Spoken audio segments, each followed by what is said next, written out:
Hello friends, welcome back to our channel. आज के इस वीडियो में हम स्टार्ट करेंगे एक नए चैप्टर को, जो है आपका पोषण मतलब न्यूट्रिशन, जिसमें हम आज का जो कंप्लीट कवरेज है उसमें देखेंगे कि पोषण कितने प्रकार का होता है, पोषण में कौन कौन से पोषक तत्व होते हैं, पोषक तत्व का मतलब क्या है। उससे पहले अगर आप चैनल पर नए हैं तो क्वेश्चन सीरीज के लिए दूसरे चैनल को आप जाकर सब्सक्राइब कर सकते हैं, जिसका नाम है, डायरेक्ट यूट्यूब पर सर्च कीजिए माही बायोलॉजी क्लासेस।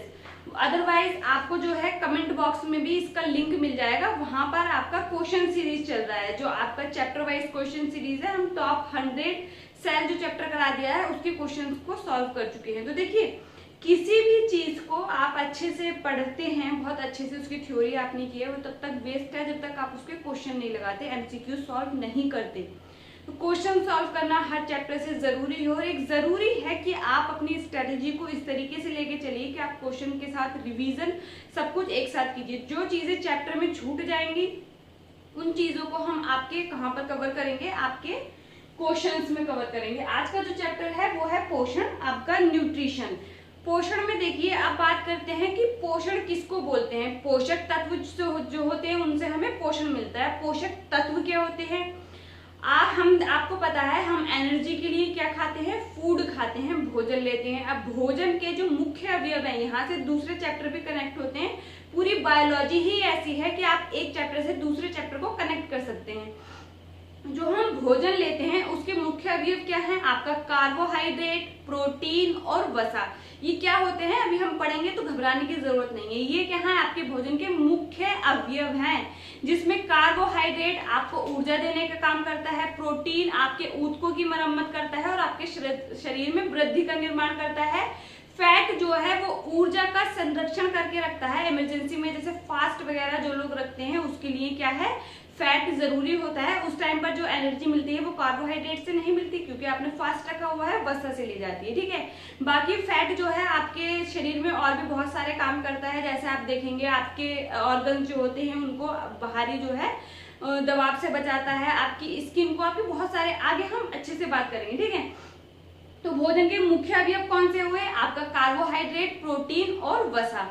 अब आते हैं कुछ आवश्यक अवयव, जो भोजन जिनसे हमें ऊर्जा तो नहीं मिलती, लेकिन अगर वो हमारे भोजन में नहीं है, हमारे खाने में नहीं है, तो वो बीमारियां कर सकते हैं। तो वो कौन से हैं, आपका विटामिन है, आपका खनिज है। विटामिन से हमें ऊर्जा नहीं मिलती है, सीधा क्वेश्चन है, विटामिन से कितनी ऊर्जा मिलती है, शून्य, क्योंकि उससे कोई ऊर्जा नहीं मिलती है, लेकिन वो हमारे भोजन के इम्पोर्टेंट है, आवश्यक अवयव है, क्योंकि क्या है, उससे हमें बहुत सारी बीमारियों से लड़ने के लिए, अगर आपके शरीर में विटामिन की डेफिशिएंसी हो जाएगी तो आपको पता है बहुत सारे आपके शरीर में रोग आपको देखने को मिलेंगे। अब देखिए, अब जो पोषक तत्व है, न्यूट्रिशन की बात कर लेते हैं। तो देखिए, वह सारे भोज्य पदार्थ, अब ये जो सारे भोज्य पदार्थ है उसमें देखिए, वह सारे भोज्य पदार्थ जिनसे हमें क्या है, वह सारे भोज्य पदार्थ जिनसे हमें रोग हो जाए, जिनकी कमी से, जैसे अगर हम बात करें, ये जो न्यूट्रिएंट्स है इनको हम बोलेंगे पोषक तत्व।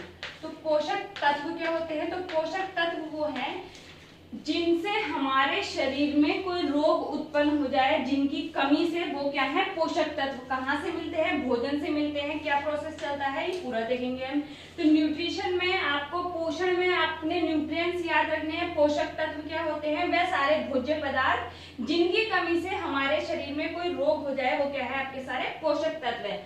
अब जो पोषक तत्व है वो दो प्रकार के होते हैं। अभी हमने भोजन के आपकी बात की कि भोजन के मुख्य अवयव कौन कौन से हैं, कार्बोहाइड्रेट, प्रोटीन और वसा। आवश्यक अवयव कौन कौन से हैं, आपके विटामिन और मिनरल्स, ठीक है। वाटर भी इंपॉर्टेंट होता है, क्योंकि देखिए, एक चीज को समझिए, जब आप खाना खाते हैं तब क्या होता है, भोजन आप पूरे ऐसे ही खाते हैं तो उसके डाइजेशन में क्या है, भोजन, पानी जो है वो बहुत इंपॉर्टेंट रोल प्ले करता है। लेकिन आपने ध्यान रखना है, आप जब भी खाना खाते हैं आपको बोला जाता है कि खाना खाने के बाद आपने तुरंत पानी नहीं पीना है, क्योंकि जो आपका सिस्टम चल रहा है उसमें क्या होगा, वो पूरे एंजाइम्स को और अम्ल को शांत कर देता है, इसलिए मना किया जाता है, तो ध्यान रखना है। अब जो पोषक तत्व हो जाते हैं, जिनकी अगर कमी हो जाए तो वो हमारे शरीर में रोग उत्पन्न कर सकते हैं, वो दो प्रकार के होते हैं। अल्प पोषक तत्व, माइक्रो न्यूट्रिएंट्स इनको बोला जाता है, जिसमें है आपके विटामिन और मिनरल्स। फिर आता है बहुल पोषक तत्व जिनको मैक्रो न्यूट्रिएंट्स बोला जाता है। इसमें आता है कार्बोहाइड्रेट, प्रोटीन और आपका फैट। आपका जो पोषक तत्व है वो दो प्रकार के होते हैं, माइक्रो न्यूट्रिएंट्स और आपके मैक्रो न्यूट्रिएंट्स, मतलब आपके अल्प पोषक तत्व और मैक्रो मतलब बहुल पोषक तत्व। अब देखिए इनको माइक्रो और मैक्रो क्यों बोला जा रहा है, मतलब आपका अल्प का मतलब ही कम होता है और बहुल का मतलब ज्यादा। अब इनको ऐसा क्यों बोला जा रहा है, क्योंकि ये जो पोषक तत्व होते हैं इनकी जरूरत हमारे शरीर को कम मात्रा में होती है। किसमें होती है, मिलीग्राम में। इनकी जो जरूरत होती है वो हमारे शरीर को कम होती है, मिलीग्राम में होती है, जबकि बहुल पोषक तत्व की जो हमारे शरीर को जरूरत होती है वो किसमें होती है, ज्यादा होती है। इसको हम ग्राम में देख सकते हैं। इसमें कार्बोहाइड्रेट से आपको ऊर्जा मिलती है, प्रोटीन आपके शरीर में जो वृद्धि होती है उसको करता है और साथ साथ जो ऊतकों की मरम्मत होती है उसको करता है, और फैट आपको क्या करता है, ऊर्जा के स्टोर के लिए आवश्यक है। अब देखिए प्रोटीन को अगर हम देखें कि आपको कितना प्रोटीन की जरूरत है, तो ये अलग अलग जीवों में अलग अलग जरूरत होती है। अब एक चीज यहाँ पर सुनिए, प्रोटीन की जरूरत बच्चों को ज्यादा होती है, क्यों होती है, अब इस चीज को देखते हैं। अडल्ट जो है उनको कम होती है। यहाँ पर देखिए जब आप छोटे बच्चे होते हैं तो आपका आकार बढ़ रहा होता है, तो आपके जो है जब हम छोटे बच्चे होते हैं तब हमारे शरीर में बनने वाली कोशिकाएं ज्यादा होती हैं, मरने वाली कोशिकाएं कम होती हैं। ये प्रोसेस हमेशा चलता रहता है कि आपकी कोशिकाएं बनती भी हैं और पुरानी कोशिकाएं मरती भी हैं, लेकिन जब हम छोटे बच्चे होते हैं तो कोशिकाएं बनती ज्यादा है और मरती कम है। जब हम अडल्ट एक फेज में आते हैं, आप देखते हैं वृद्धि कहीं रुक सी जाती है। एक आपने कहते हैं हाइट नहीं बढ़ती, वेट गेन और वेट लॉस वो अलग चीज है, लेकिन एक टाइम के बाद आप अपने शरीर में कोई ऐसा चेंज नहीं देखेंगे कि आपकी बहुत ज्यादा हाइट बढ़ रही है अभी भी और फिर आपको बहुत ज्यादा फैट हो रहा है, इस तरीके से वो नहीं देखेंगे। तो वो क्यों होता है कि उस समय जो आप अडल्ट फेज में जब होते हैं तो बनने वाली कोशिका और मरने वाली कोशिका दोनों क्या होती हैं, बराबर होती हैं। फिर जब आप अडल्ट एज में आते हैं, जब आप बूढ़े ओल्ड एज में आते हैं, जब हम बूढ़े हो जाते हैं, तब क्या होता है, मरने वाली कोशिकाओं का नंबर ज्यादा होता है जबकि बनने वाली कोशिकाओं का नंबर कम होता है, इसलिए एजिंग साइन बढ़ जाते हैं। अब देखिए प्रोटीन की मात्रा कहाँ जरूरी होती है, देखिए ग्राम में लेते हैं इन तीनों की, ये चीज ध्यान रखना है। फैट को अगर हम देखें आपको पर डे कितने फैट की जरूरत है, तो यहाँ पर ध्यान रखिए 80 ग्राम पर डे, 80 ग्राम पर डे। और कार्बोहाइड्रेट को देखें तो 300 ग्राम पर डे। अब प्रोटीन की अगर बात करते हैं तो प्रोटीन का आप देखिए, आप अपने शॉर्ट्स नोट बनाइए। आपके द्वारा जो हैंड रिटन नोट्स होते हैं उससे बेस्ट कुछ भी नहीं है, कोई पीडीएफ या कुछ भी नोट्स नहीं है जो आप खुद से बनाते हैं। शॉर्ट्स ट्रिक को अपनाइए और नोट्स बनाइए। अब जो प्रोटीन है वो किस मात्रा में आपको जरूरी है और किन किन एज में, देखिए बच्चों को सबसे ज्यादा प्रोटीन की जरूरत होती है, अडल्ट में ये होता है 0.8 ग्राम पर डे बॉडी वेट के अकॉर्डिंग, ठीक है। फिर देखिए टीनेजर्स में 0.9 ग्राम होता है, और फिर आता है आपका चाइल्ड में, चाइल्ड को 2 ग्राम, जो छोटे बच्चे होते हैं 2 ग्राम पर डे चाहिए होता है। फिर आपका आता है आपका जो प्रेग्नेंट लेडीज जो होती हैं उनको कितना चाहिए होता होगा, 55 से 70 ग्राम, 55 से 70 ग्राम, क्योंकि अंदर जो है भ्रूण का निर्माण हो रहा है पर डे, ठीक है। और फिर अगर एक क्या होता है आपका वाटर भी इंपॉर्टेंट है, वाटर का इंटेक कितना होना चाहिए, 5 से 6 लीटर तक आपको पर डे वाटर को पीना है, जिसमें से 1.5 लीटर तो आपका यूरिन के थ्रू बाहर ही आ जाता है, ठीक है। इस चीज को ध्यान रखना है। अब देखिए अब इनको एक एक करके पढ़ना है, समझ आ गया होगा। न्यूट्रिएंट्स क्या होते हैं, पोषक तत्व जिनकी कमी से हमारे शरीर में कोई भी रोग उत्पन्न हो जाए, रोग को हम देखें तो उसको उनको क्या बोलते हैं, पोषक तत्व बोलते हैं। तो मतलब हमारे शरीर को रोगों से दूर रखने के लिए पोषक तत्व जरूरी है। अब पोषक तत्व 2 प्रकार के होते हैं, अल्प पोषक तत्व, बहुल पोषक तत्व। अल्प पोषक तत्व जिनकी हमारे शरीर को कम मात्रा में जरूरत होती है वो क्या है, विटामिन है, आपका मिनरल है, कितने में होती है, मिलीग्राम में जरूरत होती है इनकी। बहुल पोषक तत्व जो होते हैं वो आपके इनकी जो है हमारे शरीर को ज्यादा मात्रा में जरूरत होती है। उसमें क्या शामिल है आपका कार्बोहाइड्रेट, प्रोटीन और फैट। कार्बोहाइड्रेट को अगर देखें तो 300 ग्राम पर डे आपको जरूरत होती है, और ये क्या है, ऊर्जा का सीधा स्रोत है आपका कार्बोहाइड्रेट। फिर आते हैं प्रोटीन की, तो अलग अलग एज में अलग अलग हमारे शरीर को प्रोटीन की जरूरत होती है। फिर आते हैं फैट की, तो 80 ग्राम पर डे हम देख सकते हैं। अब हम बात करते हैं कार्बोहाइड्रेट। कार्बोहाइड्रेट को देखिए, जो कार्बोहाइड्रेट है वो मैंने आपको बताया क्या है, ऊर्जा का एक मुख्य स्रोत है। इससे क्या मिलती है, आपको ऊर्जा मिलती है।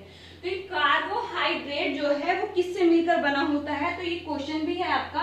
जो कार्बोहाइड्रेट है वो कार्बन, हाइड्रोजन और ऑक्सीजन से मिलकर बना होता है। अब देखिए यहाँ पर इसका अगर हम रेशियो देखें तो इसका जो सूत्र होता है वो होता है CnH2n, ठीक है। या इसको देखो ऐसे भी H2ON, ये इसको ऐसे भी लिखते हैं CH2O(N).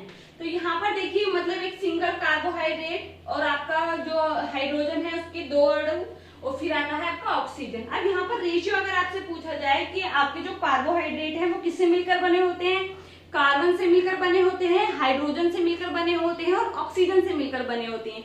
अब इसमें भी अगर आपको रेशियो पूछा जाता है कि इन तीनों का रेशियो क्या होता है तो आप सीधे से सूत्र को देखिए। उसका जो सूत्र है क्या है, CnH2ON, CH2O का होल ट्वाइस n। तो यहाँ पर क्या होगा, आपका जो रेशियो होगा 1:2:1 होगा। सीधा आपका एग्जाम का क्वेश्चन है, आपने ध्यान रखना है। अब बात करते हैं कार्बोहाइड्रेट के प्रकार। सीधी सी एक बात ध्यान रखना, जो कार्बोहाइड्रेट है वो क्या है, कार्बन, हाइड्रोजन और ऑक्सीजन से मिलकर बना होता है। ये 3 प्रकार के होते हैं। कार्बोहाइड्रेट जो है वो 3 प्रकार के होते हैं। मोनोसैकेराइड, मोनो का मतलब होता है आपका एक से, जहां भी मोनो वर्ड यूज हो रहा है वहां पर मतलब क्या है आपका एक से। फिर आता है आपका ऑलिगोसैकेराइड और फिर आता है पॉलीसैकेराइड। पॉलीसैकेराइड का मतलब बहुत सारे, ठीक है। अब देखिए मोनोसैकेराइड का मतलब है आपका मतलब एक, मोनो जहां भी वर्ड यूज होता है उसका मतलब क्या है आपका एक। अब देखिए कॉमन नेम जो होता है कार्बोहाइड्रेट का वो क्या होता है आपका शुगर होता है। तो अच्छा एक चीज बताइए, आपका जो ग्लूकोज है वो क्या है, वो क्या एक शुगर है और ग्लूकोज का फॉर्मूला क्या होता है आपका C6H12O6, ठीक है। अच्छा अगर मैं यहाँ पे ये देखिए कार्बन जो है यहाँ पर क्या है, कार्बन में यहाँ पर 6 कार्बन है और 6 ऑक्सीजन और 12, यहाँ पर रेशियो क्या है 1:2:1। इतनी बात समझ आई। अब आगे देखिए जो कार्बोहाइड्रेट है उसमें भी अगर हम देखें, इसका कॉमन नेम क्या होता है आपका ऑक्सीजन होता है, इसका कॉमन नेम क्या होता है शुगर होता है। ये क्या करता है, ऊर्जा के ईंधन की तरह काम करता है, ठीक है। 1 ग्राम कार्बोहाइड्रेट से आपको 4 किलो कैलोरी ऊर्जा मिलती है। कार्बोहाइड्रेट की जो लघुत्तम इकाई होती है मतलब जिससे मिलकर बना होता है वो क्या है आपका ग्लूकोज है। आपसे क्वेश्चन भी पूछा जाता है जब डाइजेस्टिव सिस्टम से कि जब कार्बोहाइड्रेट का अंतिम पाचन किस में होता है तो वो किस में होता है, ग्लूकोज में होता है। तो कार्बोहाइड्रेट की जो लघुत्तम इकाई है वो क्या है, ग्लूकोज है। ग्लूकोज का फॉर्मूला क्या है C6H12O6, ठीक है। इतनी बात समझ आई, आगे बढ़े। फिर देखिए आगे बढ़ते हैं। अब ये कितने प्रकार के होते हैं, 3 प्रकार के होते हैं। मैंने आपको बताया जो मोनोसैकेराइड है उसका मोनो का मतलब होता है एक और सैकेराइड का मतलब आपका शुगर। तो देखिए जो एक शुगर से मिलकर बना हो तो उसको क्या बोलते हैं आप, मोनोसैकेराइड में बोलते हैं। जो सिर्फ एक शुगर से, जिससे एक शुगर मॉलिक्यूल से मिलकर बना हो वो क्या होगा आपका मोनोसैकेराइड होगा। ऑलिगोसैकेराइड में कम से कम 2 शुगर होने चाहिए और ज्यादा से ज्यादा 11 शुगर से मिलकर बनेगा, वो ऑलिगोसैकेराइड होगा।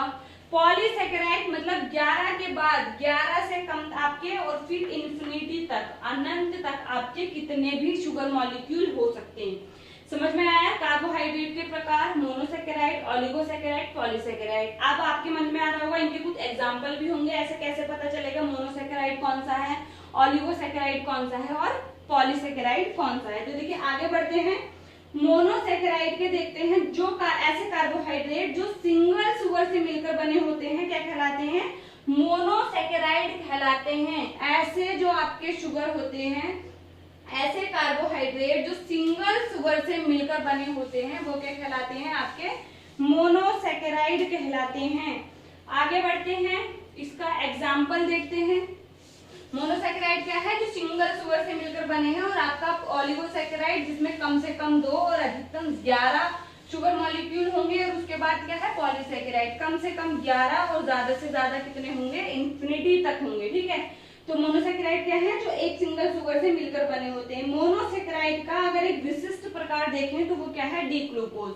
ग्लूकोज क्या है, एक सिंगल शुगर से है, इसमें कोई दूसरा चीज ऐड नहीं होती, तो ये क्या है उस सबसे प्रचुर मात्रा में पाया जाता है जो मोनोसैकेराइड में। अगर हम इसका एक सिंपल सा एग्जांपल देखें तो वो है आपका डी ग्लूकोज। क्या है, डी ग्लूकोज। जो क्या है, प्रचुर मात्रा में पाया जाता है, जो आपकी प्रकृति में सर्वाधिक मात्रा में पाया जाता है। और ये 6 कार्बन परमाणुओं से मिलकर बना होता है आपका ग्लूकोज। अब देखिए मोनोसेकेराइड के अगर हम प्रकार देखिए, मोनोसेकेराइड में क्या क्या आ जाएगा, तो आपका मोनोसेकेराइड के एग्जाम्पल में आएगा ग्लूकोज, डी ग्लूकोज सबसे प्रचुर मात्रा में पाया जाता है, ठीक है।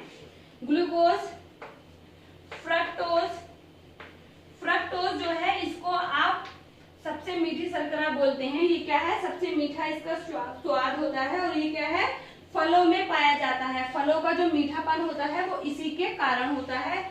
फिर आपका देखते हैं जो है ग्लैक्टोज, ग्लैक्टोज शुगर जो है ये भी क्या है, एक सिंगल शुगर से मिलकर बना है। फिर आता है आपका राइबोज,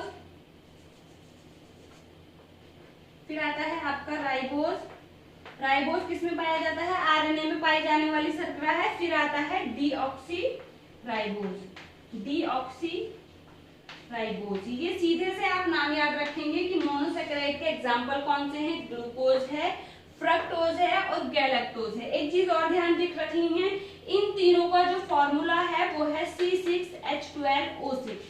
यहाँ पर फॉर्मूला सेम है, लेकिन इनमें जो ग्रुप पाए जाएंगे, जो किसी में एल्डिहाइड होगा, किसी में कीटोन होगा, किसी में अल्कोहल ग्रुप होगा, वो अलग होते हैं, ग्रुप अलग होते हैं, जबकि इनका जो फॉर्मूला है वो सेम है। ग्लूकोज क्या है, एक 6 शर्करा वाली मॉलिक्यूल है, एक 6 शर्करा वाला आपका 6 कार्बन वाली शर्करा है, ठीक है। राइबोज आपका आरएनए में पाया जाता है जाने वाली शर्करा है और डीऑक्सीराइबोज आपका क्या है, डीएनए में पाई जाने वाली शर्करा है। समझ में आई इतनी बात। अब आगे बढ़े, नेक्स्ट देखेंगे। फिर आता है हमारा, इसके बाद आपका मोनोसेकेराइड के बाद आता है ओलिगोसेकेराइड। मोनोसेकेराइड का भी अगर हम देखें तो सबसे आपका सूत्र क्या होगा, CnH2ON, ठीक है, CnH2ON या CH2O2N, ठीक है। फिर देखिए फ्रक्टोज जो है, ये जो है आपकी प्रकृति में सबसे मीठी शर्करा है। ये क्या है, प्रकृति में पाई जाने वाली सबसे मीठी शर्करा है, सबसे मीठा कार्बोहाइड्रेट है। ध्यान रखना है, आपसे क्वेश्चन पूछा जाता है फलों में पाया जाने वाला शर्करा, तो फलों में जो शुगर पाई जाती है वो क्या होती है, आपकी फ्रक्टोज होती है। ये चीज भी ध्यान रखनी है। अब आगे बढ़ते हैं। फिर आता है आपका ओलिगोसेकेराइड। ओलिगोसेकेराइड आप अगर देखें, मैंने आपको बताया था कि मिनिमम आपके 2 शुगर मॉलिक्यूल से मिलकर बना होगा और ज्यादा से ज्यादा 11। तो यहाँ पर ध्यान दीजिए, अगर हम देखें क्या, अगर ग्लूकोज और फ्रक्टोज मिलेंगे तो शायद कुछ आपका क्या बन जाए, एक ओलिगोसेकेराइड बन जाए। ग्लैक्टोज और ग्लूकोज मिलेंगे तो शायद आपका कुछ दूसरा, मतलब मोनोसेकेराइड इसमें पार्टिसिपेट करेंगे। तो आपने सिंपल सबसे पहले ध्यान रखना है, अपने मोनोसेकेराइड के एग्जांपल्स को याद रखना है। ग्लूकोज, आपका फ्रक्टोज, आपका गैलेक्टोज, आपका राइबोज और डीऑक्सीराइबोज क्या है, सब मोनो शर्करा के आपके उदाहरण हैं। ये चीज ध्यान रखनी है। फिर उसके बाद देखते हैं, उसके बाद आता है ओलिगोसेकेराइड। क्या है उसके बाद, ओलिगोसेकेराइड।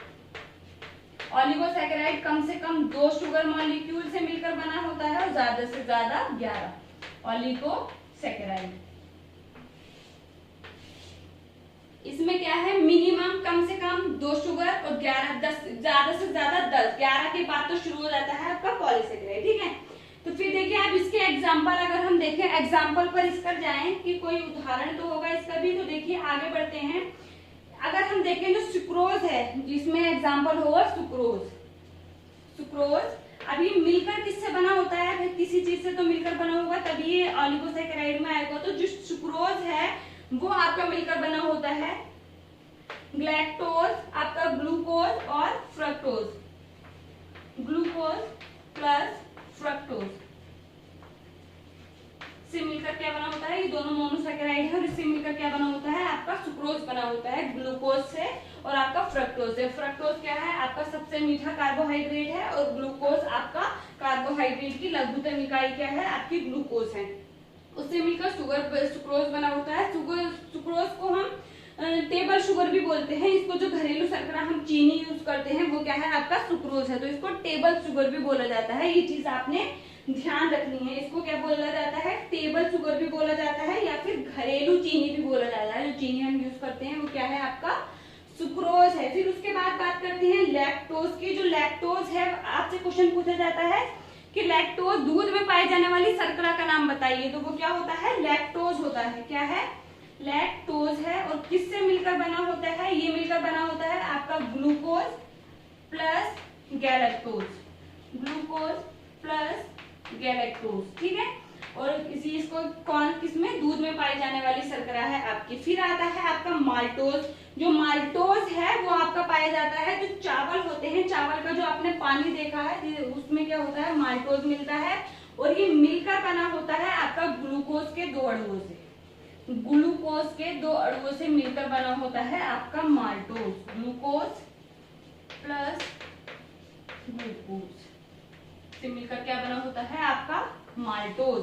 तो ये आपके एग्जांपल किसके हुए, ऑलिगोसैकेराइड के हुए। मैंने आपको बताया था, मतलब ये तो दो हमने देखा कि आपका माल्टोज, सुक्रोज, लैक्टोज आपके एग्जाम के लिए इतना सफिशिएंट है, जिसमें 2 मॉलिक्यूल हैं शर्करा के, एक मॉलिक्यूल मतलब 2 मिलकर माल्टोज का निर्माण कर रहे हैं, सुक्रोज का निर्माण कर रहे हैं और लैक्टोज का निर्माण कर रहे हैं। कैसे क्वेश्चन पूछा जाता है कि आपका जो माल्टोज है किसमें पाया जाता है, तो चावल का पानी होता है उसमें पाया जाता है। सुक्रोज को क्या बोलते हैं, घरेलू चीनी बोलते हैं, टेबल शुगर बोलते हैं।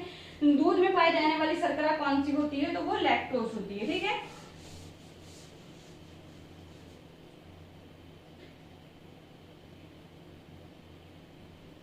फिर पॉलीसेकेराइड की बात करते हैं, जिसमें क्या है कम से कम 11 आपके शुगर मॉलिक्यूल होंगे और ज्यादा से ज्यादा क्या होंगे आपके मॉलिक्यूलों का नंबर इंफिनिटी तक होगा। जैसे हम बात करेंगे स्टार्च, ग्लाइकोजन, आपके काइटिन, ये सब क्या है पॉलीसेकेराइड के उदाहरण है। तो ये हम नेक्स्ट वीडियो में बात करते हैं। अभी के लिए इतना काफी है। आप वीडियो को लाइक, शेयर और सब्सक्राइब करना ना भूलें। हम मिलते हैं हमारे नेक्स्ट वीडियो में। पढ़ते रहिए। Thank you.